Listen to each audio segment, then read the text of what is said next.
Good morning. Okay, if anybody was patiently waiting for this live stream, we're a little bit late, but if you're watching back, then it doesn't matter because technically you're a time traveler. So well done. How's everybody this morning? Today, I'm just going to jump back into what we've been looking at for the last couple of weeks. SATB, soprano, alto, tenor, bass, and some composition techniques.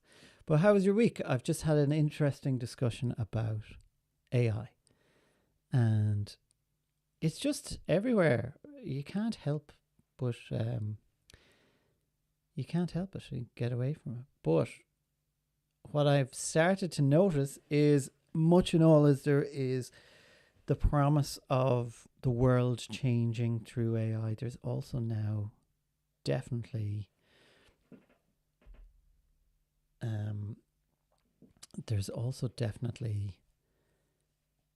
a bit, the cracks are starting to show, aren't they?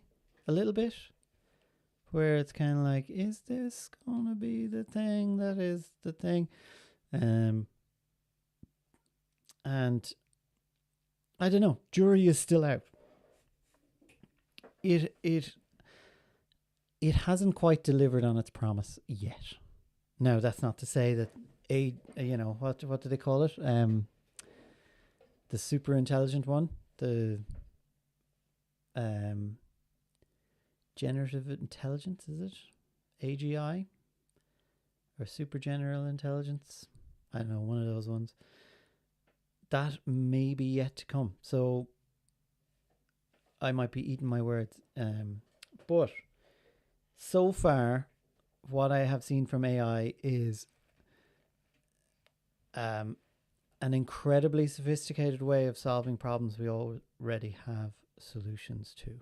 And I have not yet seen the next stage of innovation where it's like, oh my God, this is so new and doing something so different that it's going to change the world. And maybe that's naive, maybe that's backwards, maybe that's Luddite-ish. But to me, that's kind of what's happening. Anyway, because I'm late on the stream, I am going to talk about my Substacks, which there were 2 out yesterday.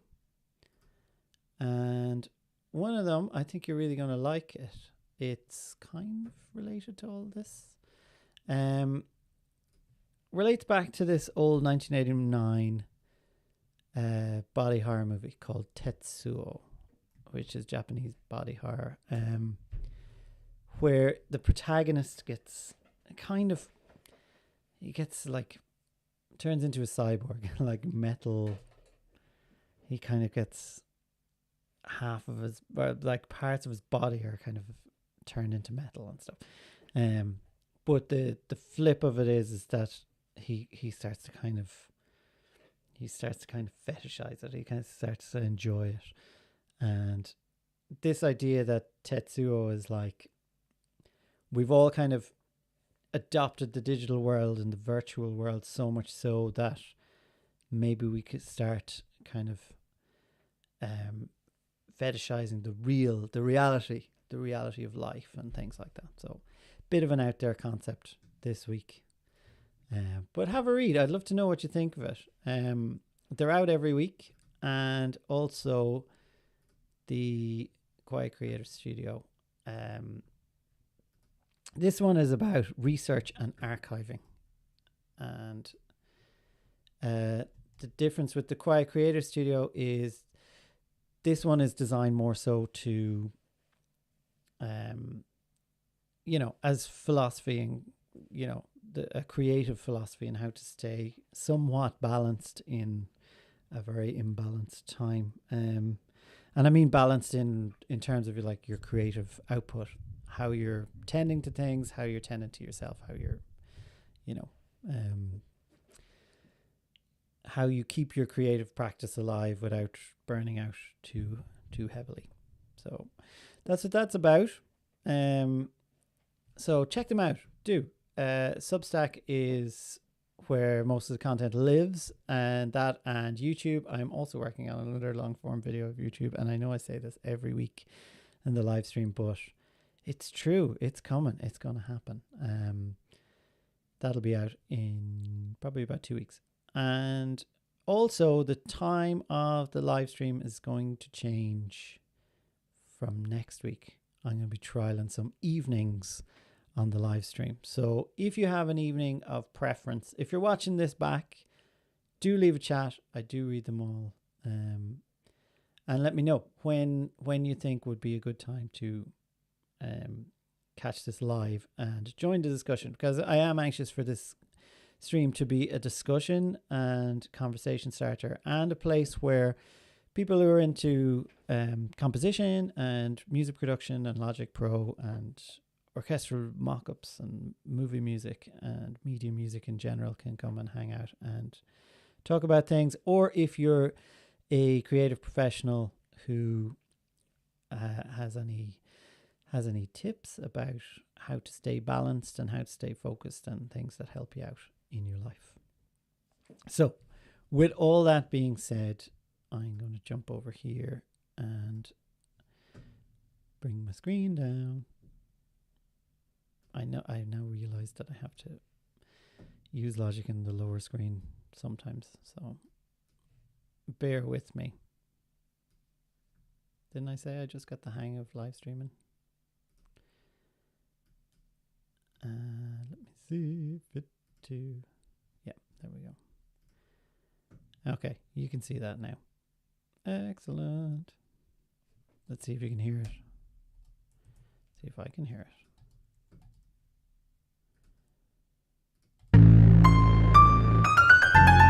Oh my goodness. For some reason my Logic Pro settings are not set right. This is the joys of running these things yourself. Where am I going?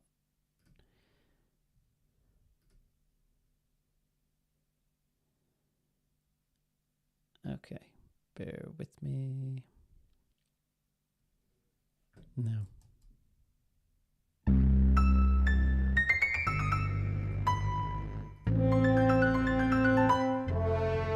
Okay, yeah, I remember where I was now. So we'd taken this kind of creepy piano line.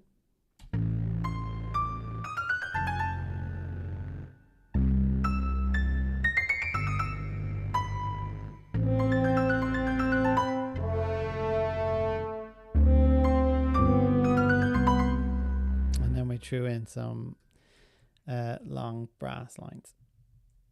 So something we can think about doing now is taking the chord progression and let's look at how we can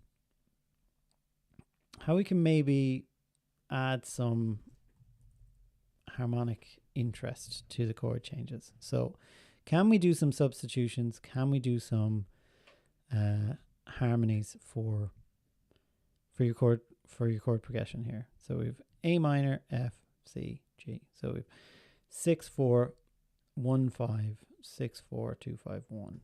So an easy way of doing this is to add in dominance before secondary dominance to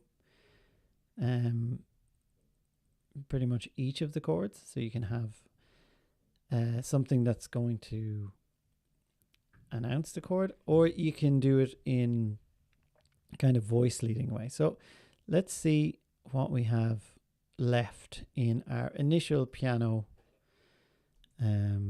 roll. So these are the notes that we still we've got bass, we've got melody, and we've got a little bit of harmony on the brass. So let's look at what's left over. Now, is this window going to pop up? It should do.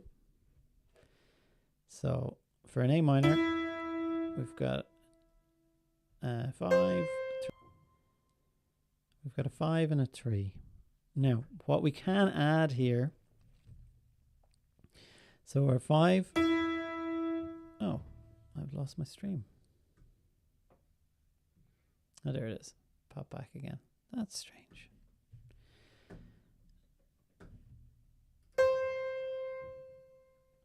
So here we can have our secondary dominant is C dominant 7. So maybe this note here, we could actually draw in a B flat. So we have a C, an E, and a B flat.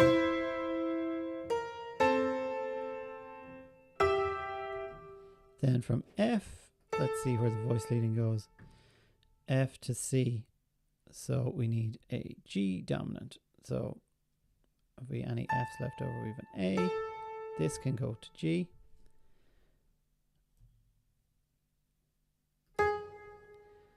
So all I'm doing here is adding dominant 7 note to kind of give us a little bit of chromatic movement here, moving through the chords.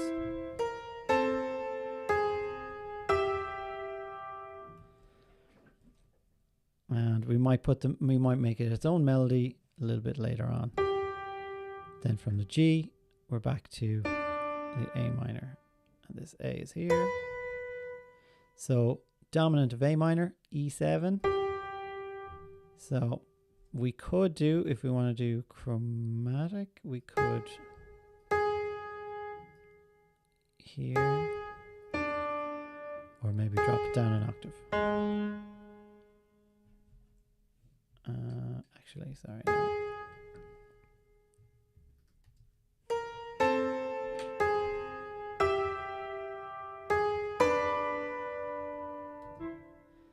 No.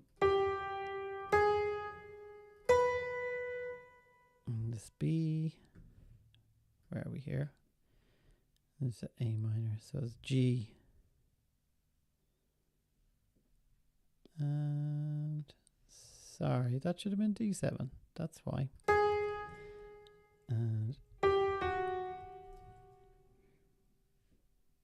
then it goes to G.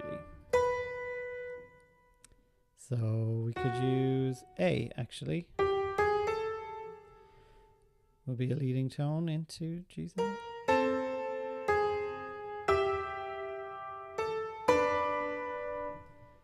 And from the G to A minor, we need it. Now we need the E7.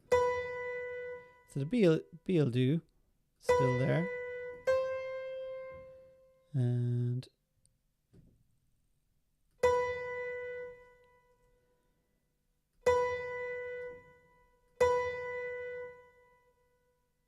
but for E dominant 7, you could use the D maybe.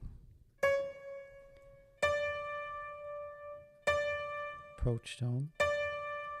So I'm just looking at this middle line if you're kind of wondering what it is I'm doing here. So I've taken this middle line and I've taken notes from the secondary dominant before each chord to kind of give it a bit of voice leading and a bit of movement and see where it takes us. So A minor going into the F. So first half of the bar is A minor, second half of the bar is a C dominant 7.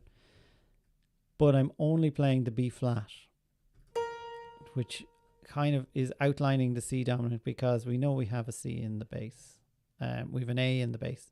So it's just given this little bit of movement. So we have B flat, which is C, dominant 7 of C, going into F. Then going into C, then we have an E flat, because I obviously thought that this was going into an A minor at this stage, which it wasn't. But approach tone we should have done. So going into a C from F is a G. So G dominant, so we'll make that an F.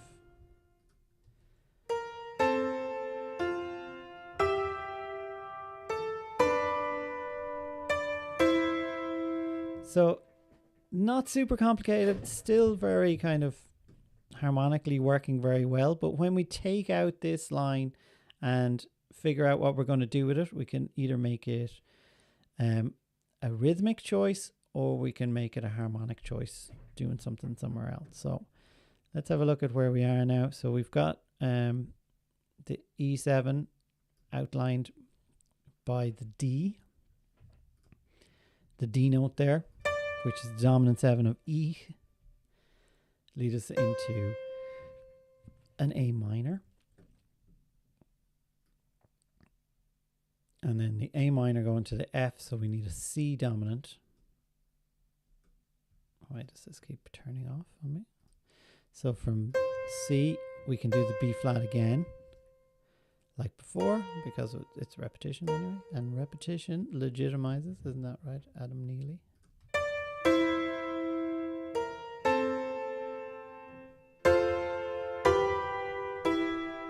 Now here we could go maybe 3, 6, 2, 5, 1, just to make things a little bit more fun. So we have A, F, 3, 6. So it's C, B flat, third of F, and we can go G. So G is the dominant, the minor 7 of A minor. And the 6 is going to be 3, 6, 2, 5, 1. So 3 is E minor. So G is the third. So we can go up to the B maybe. So we have A, third, B, 6, 3, and maybe an A just to. So let's have a listen and see how this all fits together.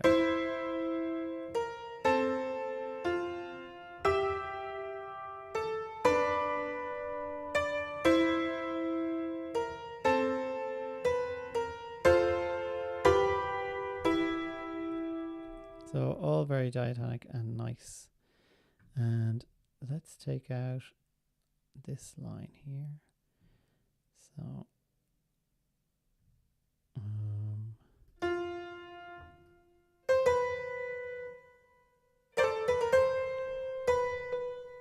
think it's all this, is it? And maybe that one too.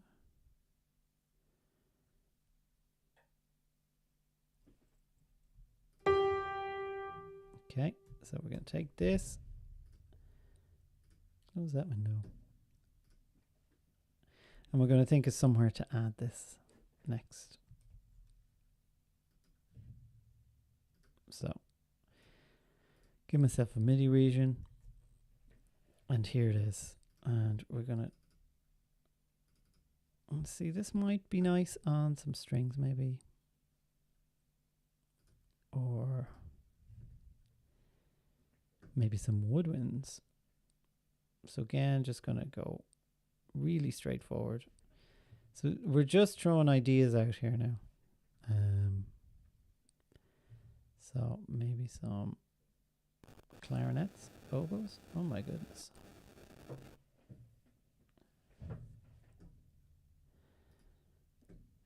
So something like this.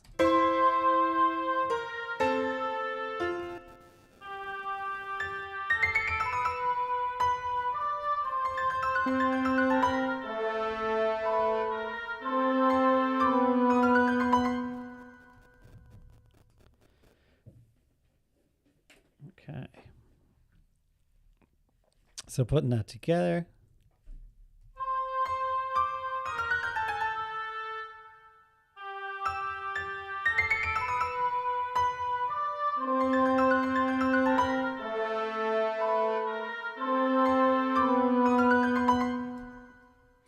Okay, getting a bit weird, needs a bit of tweaking.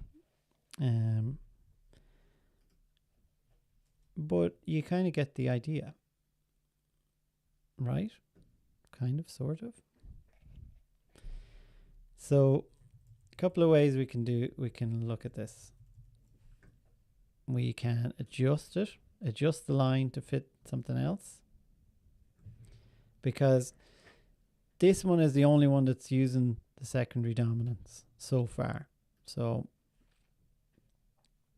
it doesn't really matter until we get to here. So here we've used this brass part.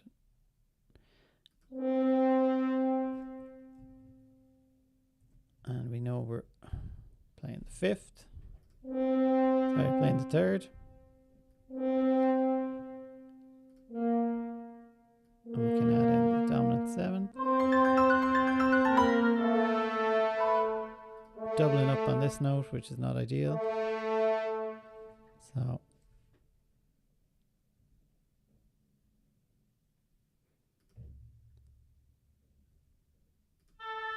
So here, best thing to do here is use your ears, see how it sounds, you know. Sorry, we're an F here.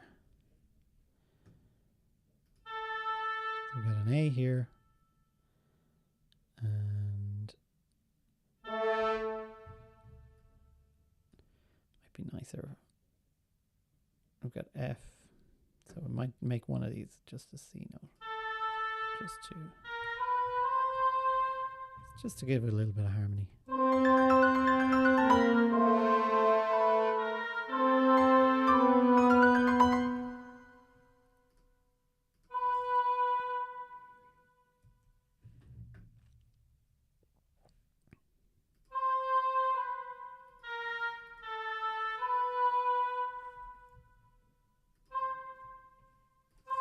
Okay, don't need that one.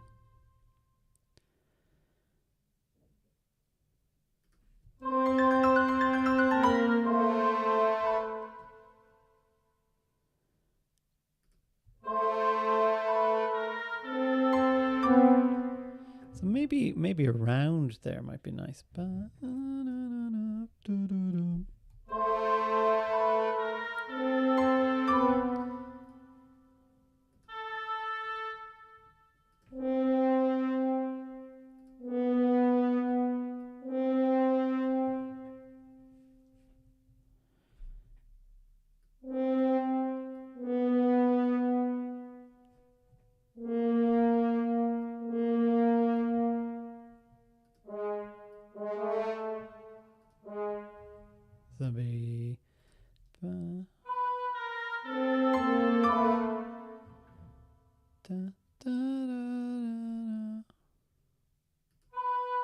Be B flat, it's chromatic, yeah.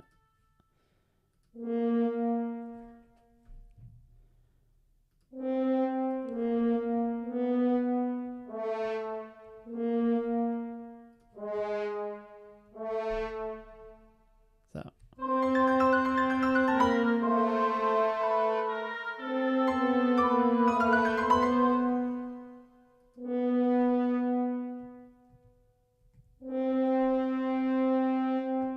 So 1, 2, 3,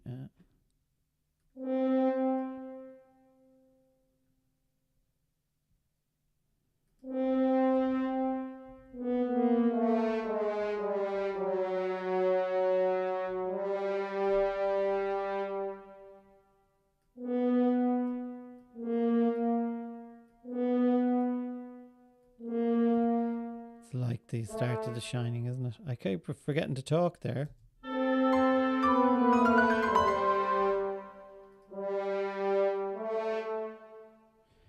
So, is this working?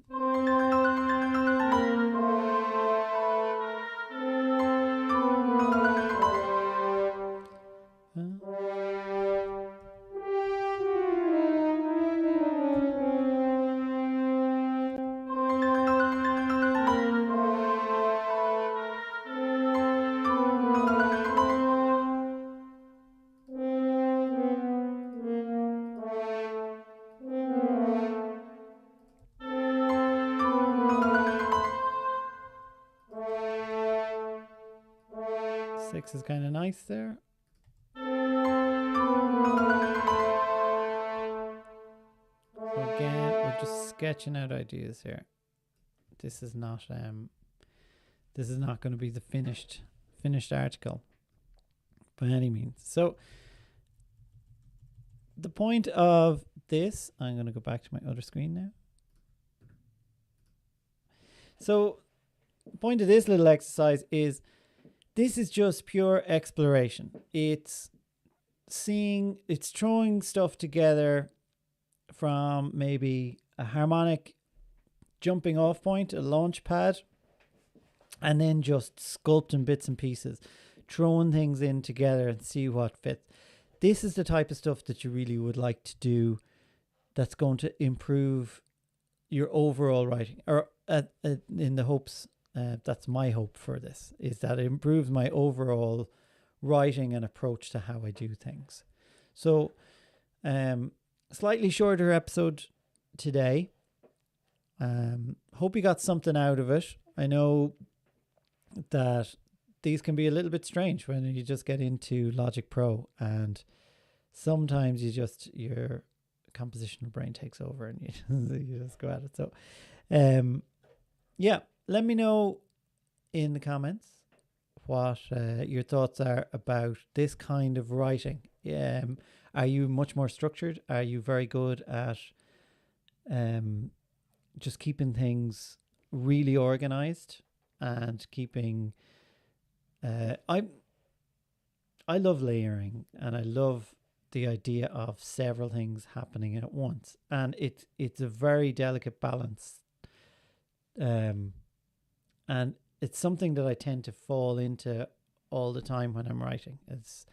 It's like you'll have a thread on something and you pull another thread and go, oh, this is cool, and it leads you down a different pathway. So this is just for exploration's sake. So if I was writing like this, I wouldn't write like this for a project, for example. So this is how I kind of tease out ideas and how I follow kind of trains of thought as I'm composing, kind of for the practice of composing, if that makes sense. So I think through osmosis, these kind of techniques and things you learn within these kind of sessions will filter down to the more focused and defined deadline project related composition and writing. So yeah, so enjoy your Friday, enjoy your weekend, and I will be back not next Friday, but possibly during the week at some time